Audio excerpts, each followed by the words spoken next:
Hello. You want to say Mama's Lamb? Hi, welcome to FiberLoveDiary. I'm Trisha if we haven't met, and if we have met, oh, I gotta start this.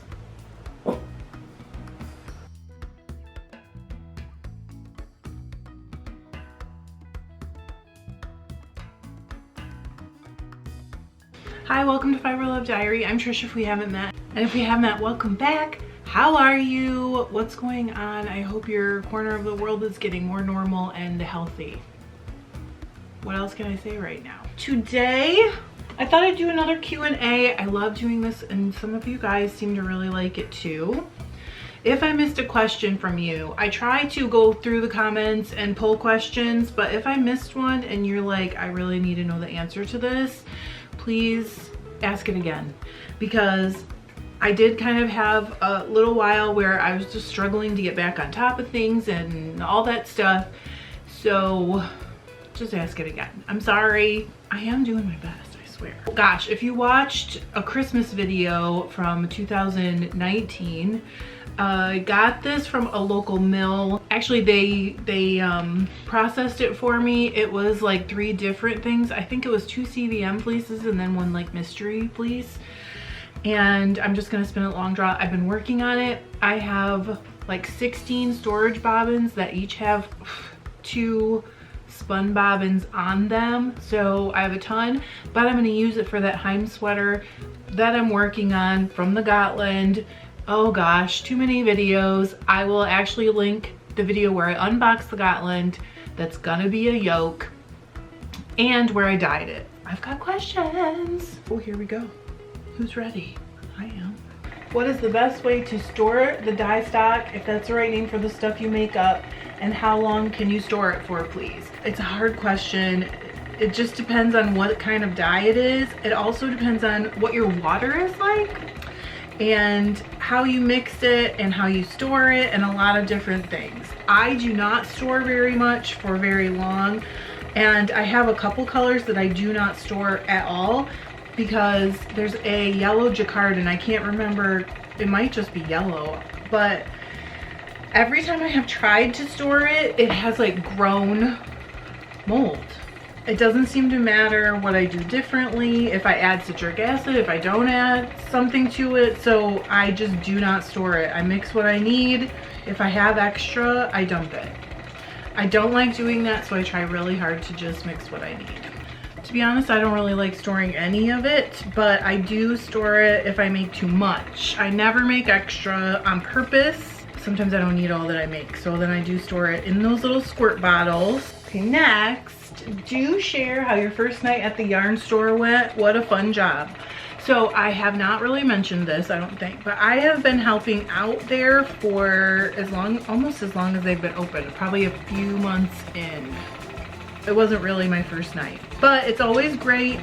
I love being in there. The atmosphere is like so calming and nice. All the regular people are just amazing, and it's always fun because you get to meet some new people and you always have something in common immediately. That's kind of nice. It was great, and it's continued to be great. I still go there to knit or spin sometimes, but mostly knit because I just hate dragging my wheels around. I'm lazy. Shocker, I know. I'm still there usually a couple times a week besides working. This last week has been very, very busy and stressful. I didn't get to go except for a little bit on Saturday, and it was so nice to be there, and then I had to leave early. So whatever, but next week should be a little calmer. I keep saying that though. I keep saying like next week's gonna be better. Next week's gonna be calmer. I'm getting on top of things. We'll see, maybe. Okay, next. When you spin for socks, what do you prefer? A 2-ply, 3-ply? What's best for durability? Good question. This is a hard one also. You guys always ask me the it depends questions. Why is that? I do not really spin for durability because I have a drawer full of socks, for real. About a year and a half ago, or maybe 2 years ago, I gave away 15 pairs of socks out of my drawer. Oh, that sounds so weird, doesn't it? Because everybody talks about durability for socks. I just don't really let it stress me. I do typically choose a fiber that I think is right for socks. Oh gosh, there's a lot that are really good. One of my favorites, if I'm gonna process my own hand spun, is I got this fleece from a lady who had like a hobby block, and it was Romney crossed with something else, and it's very, very sturdy. And so I use it a lot to make socks for John, because I just know it's going to be really sturdy in his socks, and I can spin it worsted really easily and really nicely, and that will make it more durable. But there's certain things that I just won't use for socks, and I see other people doing it all the time, so it isn't like there's a right or a wrong. And then 2-ply versus 3-ply, really for me, depends more on the fiber also. If it's gonna be easy to spin really, really fine, I might go for a 3-ply, but I might stick with a 2-ply. I feel like it's bad answers for you guys, but I really do feel like I kind of just let it tell me what it wants to do. And I know that is like, thanks Trish, not helpful, but some fibers just want to be spun really, really fine, and then maybe I'll go for a 3-ply. Or if you watched a video recently where I did a chain ply and I showed you guys kind of like the tips that I have if you're struggling, or the things that really help me, I planned for that fiber to become a 3-ply sock yarn because of the color, and I did know I could spin it really fine. It depends on how I want the socks to come out, what the fiber's doing, how I dyed it. It just depends on everything. If you look in any of those drawers, you will see some of each, some 2 and some 3. It's definitely because I wanted them to look a certain way, or the fiber sort of dictated how it had to be. I wish I could be more specific, but that's really what it is. Okay, so glad you're on the mend. Where are your sock blockers from, and what pattern are you using? I haven't braved toe up before. So this was from the hand spun Valentine socks that I did. My sock blockers John made me when we lived in our old house, and I think we pulled a pattern off Pinterest, but it was so long ago because we've lived here 5 years, and it was way before we moved. So I think we pulled a pattern off Pinterest, and he just cut them out and then sanded them and then seal them. Also, what toe up pattern are you using? I don't really use a pattern, I use more like a formula. I start with a Turkish cast on. I increase every other row like 4 stitches at each kind of flat edge, you know what I'm saying, until I have the correct amount of stitches based on gauge for the foot. And then I use a Fleegle heel, and I will link that. That's a really cool toe up heel. And I know there's probably people who are like, why would you do toe up socks? When I do it with hand spun, or if I don't know how much yarn I have, sometimes I like a toe up sock because I can just start at the toe and keep going until I run out of yarn. Like I can knit them both at the same time, but just keep going until I run out of yarn. The toe up sock just lets you use every little bit of the yarn that you have, because if you have like a center pole ball, you can go from each end and knit them at the same time and then stop when you run out of yarn. It's kind of cool. What is that handsome spinning wheel that you are using, and do you know what wraps per inch your singles are? It is a Shocked Matchless. Her name is Freya. I bought her shortly after we moved here, quite shortly, like within the first year, and I use her a lot, and partially that's just because I can do the most ratios with her. I always knit socks top down with DPNs and would love to see how you cast on to do toe up. What pattern did you use? Love you. Love you. I just answered the pattern part, and I use a Turkish cast on usually, but sometimes I do one called, I think it's called Jenny's Magic cast on. They're very similar, and sometime I will make a video if you guys really want it. In fact, comment if you would like to see that. I tried a few different ones making hand spun socks, trying to use up every last little bit of hand spun yarn, and what I think I ended up with was the Turkish. But if I'm gonna do it, I will definitely check and make sure which one I did settle on. I mean, I know how I do it, but I just can't remember which one of the two I ended up using, and it's been so long that I just do it. I mean, I've said it before, I think that's why I'm not a very good teacher, because, well, partially one of the reasons, there's a bunch of reasons.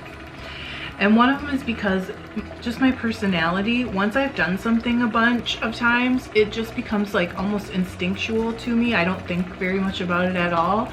And that means that if I'm with somebody who's new to it and they're trying to sort out the things that they're struggling with, I almost can't even see them or tell them because it's so instinctual to me that I can't even say, this is what you're struggling with. And I really believe that's just part of my personality type. If you know your Myers-Briggs personality type, or if you know anything about them, you'll probably already guess how that is that I'm like that. I can't help it. You can fight those things to a degree, but only so much. So I don't really even try to fight it anymore. Is that a floor loom I can see? And are you going to do some videos on using the floor loom? That is a floor loom you can see. I'm using it to hold my question papers. I am going to be doing some videos. This is kind of a thing right now. Next week, on the weekend, there will be a weaving video. I'm weaving some overshot towels right now, and so I'm going to do some videos on the weaving part. However, we're actually trying to develop a tool to help warp floor looms now as well, and it is not going to be the same as the warping bar because that's really used for direct warping.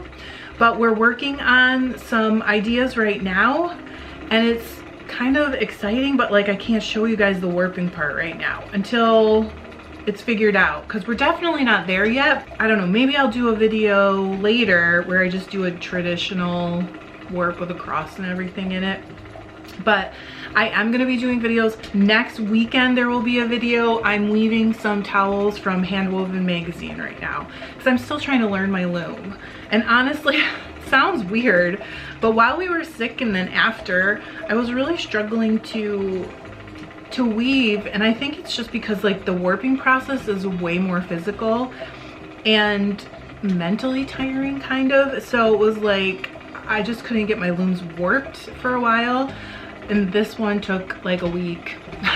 It's 395 ends and it's a very complicated threading pattern, so I took a long time, but I don't regret it now that I'm weaving. I think that's the way it is. It's like childbirth, like you just forget how painful warping is.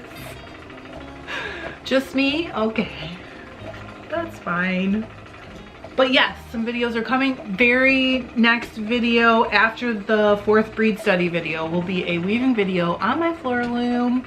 Some pretty sweet towels. There was a picture on Instagram. If you follow me there, you saw just the very beginning because I was super scared that I did not have my threadles. I was super scared that I didn't have my heddles threaded correctly because I had a 66 pattern repeat, 66 heddle pattern repeat. And if you've ever done something like that, you know that you're like scared because if it's not threaded right, it is going to be really challenging to fix. But it was threaded right first try, and I think that's my first time having that happen. Even with plain weave, I had a mess up last time. Yay! The socks are beautiful. Did you end up with much yarn left over? Yes, I actually did. I probably had 15% of the yarn left over, so I could have gone longer. This is about the Valentine socks again. I mentioned in that video that I was concerned the colors wouldn't match up enough for me. I'm happy with how they turned out. But so I was being a little bit conservative when I was knitting the first sock in case I needed to have extra yarn to like finagle around those colors. I did have a good amount of yarn left over. I just put it in my scrap bin or I'd show it to you. You know, finally do something organized, and actually I should have waited. That's like not how it usually goes for me. Oh my gosh, I love you guys so much. This is on the sock video also. Those needles look positively dreamy to work with. Confession time. It's confession time. You guys have heard a lot of confessions already from me in the past.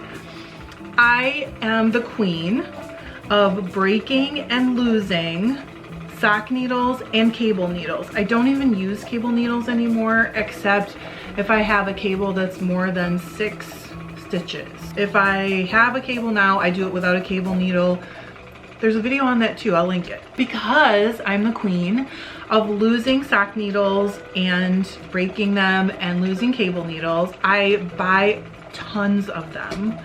And I buy them on Amazon. I will promise you I will link these. I buy them on Amazon in these big sets for so inexpensive. Maybe one of these days I'll show you what I used to store them, because this is one of those times where I think I'm actually smart. So they are super inexpensive.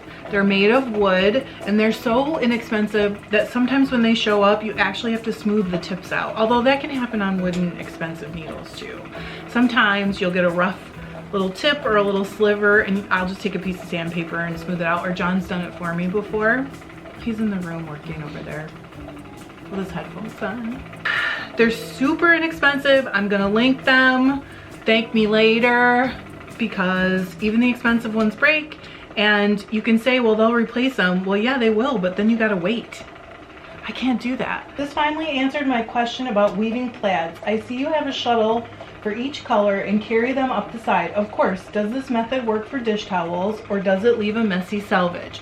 That was the buffalo check video. I was experimenting with, I don't know what they call it, but when you cross the threads, when they're on the same edge, you keep like trapping them in. I was trying to get it right, or right enough for me, because I knew I was gonna just sew the edges into the pillow anyway, and I didn't care if it, you know, was practice looking and messy. I can't get it right. So I wish I could like be more help on that. I just keep practicing, but I don't seem to be able to get that to a place where I'm happy with it. And yes, it will work for dish towels.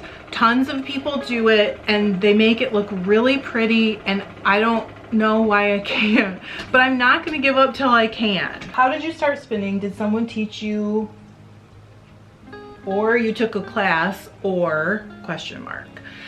I think I have mentioned this before, but maybe not. No, I have. There was a store local to me where we used to live, and one of the ladies was a spinner, and she was an Ashford dealer. And my mom said they're actually like spinning their own yarn. This is 2007. She said they're actually like spinning yarn on spinning wheels there. And I was like, that's crazy. Why would you do that? You can just buy yarn. Like, no. And she, I think, was a little disappointed in me. Not the first time, not the last. I went anyways, and I can't really remember why. And I don't know what made me decide to go. So I went anyways, and they did like a demo on an Ashford Traveler, I think.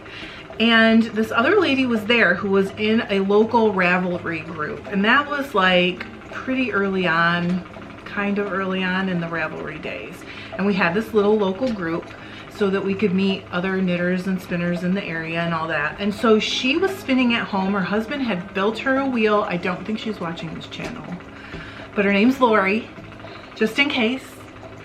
And she handed around a skein of her hand spun. It was green and gold, and it was, I think, merino and bamboo. It was something in bamboo, and it was supposed to be for socks. I swear to you, this is true, and it's gonna sound dramatic, and it was dramatic, so it should sound dramatic.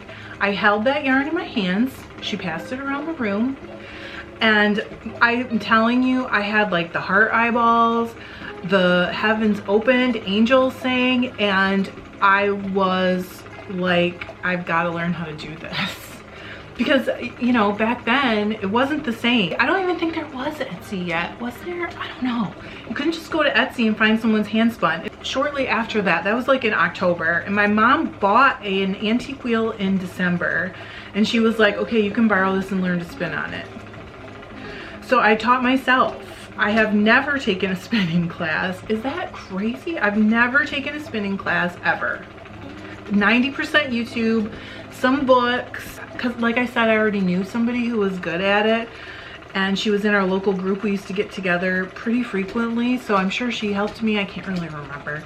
I cannot believe I've tried other hobbies over my lifetime, and 13 years to be still spending time spending as much time as I do on this hobby and I have this channel. It's like crazy. I never could have imagined at that time that this was gonna happen. Okay, question for a new spinner. Turkey hand versus chain ply, when to use and why. Number one, if you know you want a 2-ply yarn, turkey hand. If you know you want a 3-ply yarn, chain ply. And how you might know is the way you want to treat the colors, or if you've already like plied a bunch traditionally off different bobbins and you have leftovers, like say you did a 2-ply off 2 bobbins and you have one of them's done and you have leftovers on the other bobbin, turkey hand is perfect for that because you'll still get a 2-ply yarn. It'll be pretty much the same because you've got pretty much the same singles and you can use every last little bit of it. And the same goes with chain ply, but for a 3-ply yarn. The only difference is if you did a traditional 3-ply off 3 different bobbins, what you get when you chain ply is going to look different if there's color, because the color will basically self-stripe instead of being like barber pulled with 3 different bobbins. So just keep that in mind. I still always do it because I just can't bear to like waste that single, and usually there's not enough left that I feel like it makes a big difference, but I still do it. I don't know which video this was on. This type of plying looks like such a soothing process. Which type of plying is your favorite? I don't know for sure what kind of plying they're referring to. I don't have a favorite. That's why I like to have a bunch of different techniques in my back pocket, because the way I want the yarn to turn out dictates how I'm gonna ply it. So I don't have a favorite. I love them all equally, like my children. They all have their own really good points and their own perfect times to pull them out of your pocket. Okay, what was your first spinning project? How and why did you start? So I did answer how. My first project was some Corriedale. I think I'm not sure where I got it. It was like burgundy. And it was extremely short. It was roving. And I didn't really know what I was doing. Just like most people who start. I have seen 1 or 2 prodigies who just like start out and make beautiful yarn, and it's so annoying. I actually plied it with some commercial yarn at the time so that I could kind of practice plying sooner, and I knit a hat out of it, which may still be around here, but I'm not sure. John did wear it for a while. This is referring to the Devon wool from the second video of the breed study, I think it was, and it says, I wonder if the Harrier wool is more water resistant. I'm not an expert on this at all. I'm not an expert on really anything. Sort of one of those like Jill of all trades, master of nuns things, but master of nuns? No, master of none. My understanding is that the ability of wool to repel water or be waterproof, it's really not, but would be more a function of how much lanolin is left in and potentially how it was spun and knit as well. So I don't think so, but again, I'm not an expert, and I'm sure there will be an expert who can chime in and help out with that. Which book was I talking about? So this is from, I think it was the second video again of the breed study. I referred to a book that I used very early on in my spinning journey, and I think it affected my whole mindset going forward, and that was The Spinner's Book of Fleece by Beth Smith. I will link it, and I bought it again. I had sold it. One of the things that she talks about a lot, and I 100% agree with, and I'm sure this influenced me because it was so early on when I started using this book, is that there's really never anything to be afraid of, because even if you have a project that doesn't turn out like you thought, you're gonna learn a bunch. You're not gonna ruin or waste the wool because you learned a bunch. And also, like, you can get more wool. You should never let that hold you back. You should never let that stop you from trying something new. And last, that all the different wools have like really good uses and they're good for something. They may not all be what your favorite is, but they're all good for something. like I said in a video recently, like, it's so good to see people branching out from different breeds that aren't more of the mainstream, because there are so many amazing ones out there. We're missing out if we're just keeping our eyes focused on merino, stuff like that. They're great, but they're only great for one thing, and maybe you want something that's great for other things. That book is amazing. I would highly recommend it. I know it's mostly experience, but you are so brave. I find myself freezing when I'm blending or dyeing. I'm so afraid of ruining the beautiful fleece.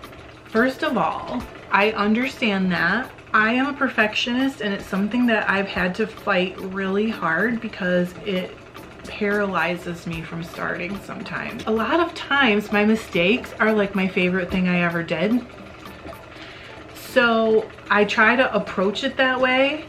Also, there's sheep all over this planet right now, all over the planet, growing more wool for you. So do not ever let that stop you. Don't ever let it scare you. Just go for it. Also, I've mentioned this book before. One of my favorite books that I've ever read in my whole life is Mastery by George Leonard, and he basically talks about having to put in like X number of hours. I think he says 10,000 to be an expert in anything. That book just really influenced me, and so now if I do have something that didn't turn out how I wanted it to, I don't think of it as a failure per se. I think of it as a step in my success journey, because as long as I don't give up, I know I'm gonna eventually have success. And the truth is, all the steps of success do not look like success. You know what I'm saying? Like, I'm sure Elon Musk has had some like things that he was like, this is not what I was trying to do. But all the steps don't look like success. Sometimes you just have to say to yourself like, okay, that didn't look like success, but this is a step in my journey, and my journey is gonna end in success because I won't settle for anything less. Sorry for the newbie question, but what does overdying mean? Technically, overdying means dyeing over wool that has been dyed already. So you're putting new dye over the old dye. But kind of in the last, I don't know, decade maybe, or maybe a little less, it has kind of come to mean dyeing colored wool as well. So if you have gray wool to begin with, dyeing it a color over the gray. Some people say it that way too. Do you need to soak the charcoal one in the citric acid, or would using plain water stop it from bleeding? Okay, this is referring to the video on dyeing the Paradise February box, and plain water will not stop it from bleeding. If it's gonna bleed, you do need some acid to make it whatever, take up, bond, whatever. Citric acid or white vinegar. But if you just keep soaking it in plain water, you will rinse off the extra dye. So eventually it will stop it bleeding, but it won't make it take up the dye. It will just rinse off the dye. I was wondering, how do you wash the clothing items that consist of several different fibers? If I have that, I just hand wash them. If I have something like that Gotland blend that is Gotland, silk, and viscose, I would just hand wash it. I hand wash almost all of it anyways. Like, even our socks get mostly hand washed. I wish I had seen this before I spun mine. Does the citric acid soak always help? I soaked my yarn after spinning and the water was black. It took 6 rinses to get clear. I think this was Lori. The citric acid will help pretty much always. Also, heating it would help. The times when it wouldn't help is if there is so much dye that the molecules can't bond to the wool or the silk anymore, it won't help, because they'll just keep floating around in the water looking for something to bond to, and they can't. But that is definitely not going to be a typical situation. So the citric acid will help on its own, but the heat and the citric acid together would help even more. That's the answer. And the thing I don't know is, if it was the silk bleeding, did it bond to the wool? Because the silk is already saturated. That I can't tell you, but I don't really care either, because if it bonded to the wool, I'm glad about that too. So, do you ever get the puppies fur caught in your yarn as you spin? Yes. He used to stand up and walk around in my lap, and he has literally had like little tufts of hair get yanked out before I could stop it. But it's never seemed to bother him. It's never kept him off my lap. So I feel like there's no charge for the extra puppy fur in the yarn. You guys, I don't know if you can see him, but he's literally right here. Yep, you can see him. So that was my last question. I'm gonna quick show you the singles that I spun up. I started with an empty bobbin, I swear. I'm gonna quick show you the singles that I spun up before I go.